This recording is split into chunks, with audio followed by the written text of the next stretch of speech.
कुंभ नगरी प्रयागराज में रोज लाखों श्रद्धालु पहुंच रहे हैं। यूपी सरकार की तरफ से लोगों की सुविधाओं का खासा ध्यान रखा जा रहा है। रहने से लेकर खाने पीने की उत्तम व्यवस्थाएं की गई है।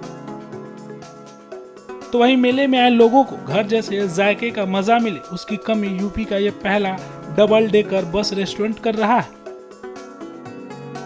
दरअसल पंपकिन नाम के इस रेस्टोरेंट में ग्राउंड फ्लोर पर रसोई और पहले फ्लोर पर डाइनिंग हॉल है, जहां लोग बैठकर शुद्ध शाकाहारी खाने का लुत्फ उठा सकते हैं।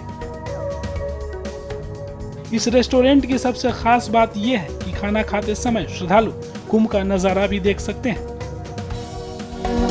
ये मेरा फर्स्ट स्टार्टअप है और मेरी company lunar food and beverages है। और मेरी बस का जो ये डबल डेपर बस का जो कॉन्सेप्ट है वो ब्रांड नेम पंपकिन से है। पंपकिन ही क्यों रखा?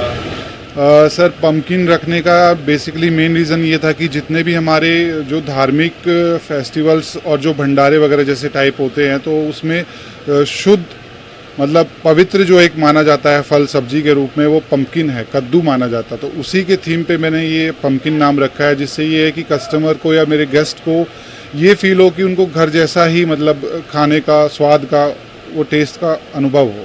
रेस्टोरेंट तमाम खाने की दुकान अलग अलग होती है, यहाँ खास क्या है महाकुंभ को देखते हुए? सर, जो standing out other traditional restaurants होते हैं उस कंसेप्ट को हमने अलग करके यहाँ कुंभ से अपनी शुरुआत की है। और डबल डेकर बस में कॉन्सेप्ट ये रखा है कि जो हमारा किचन है, डाइनिंग एरिया है, और जो किचन में हमारा ट्रांसपेरेंसी हमने पूरी रखी हुई है, और जो सात्विक जो अपना भोजन आहार है, जो भी हमारे धार्मिक श्रद्धालु साधु संत आए हैं उनका ध्यान रखते हुए ही हम लोगों ने इसको ट्रांसपेरेंट मॉडल पे ही रखा हुआ है कि किसी प्रकार की कोई बैकडोर वो ना हो कि मतलब किसी को ये लगे कि किसी लहसन प्रकार या किसी नॉनवेज रेस्टोरेंट में हम लोगों ने खाना खा लिया हो और कुछ अशुद्ध हम लोगों ने ग्रहण कर लिया हो स्नान करने के बाद। तो इस चीज़ का हमने बहुत अच्छे से ख्याल रखा है कि किसी भी श्रद्धालु को किसी प्रकार की कोई समस्या ना हो। तो सारा हम लोगों ने अपना किचन ट्रांसपेरेंट रखा हुआ है।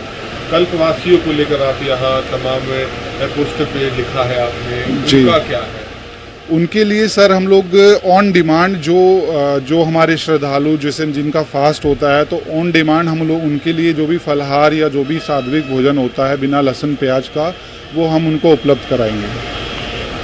और कहाँ खोलने का आपकी प्लानिंग है? अभी चौथा आपका ये स्टार्टअप कब शुरू किया और आगे का क्या विस्तार है? सर, ये मेरा फर्स्ट स्टार्टअप है और महाकुंभ से ही मैंने इसकी शुरुआत की है। और जितने भी हमारे देश में धार्मिक स्थल हैं और जैसे अयोध्या हो गया, काशी विश्वनाथ, मथुरा, वृंदावन, तो मेरा आगे फ्यूचर गोल यही है कि मैं वहाँ भी इसी कंसेप्ट को आगे लेके चलूँ। इस startup double decker bus restaurant के मालिक की माने तो भविष्य में इस कॉन्सेप्ट को काशी, मथुरा, अयोध्या जैसे धार्मिक स्थलों पर भी शुरू करेंगे।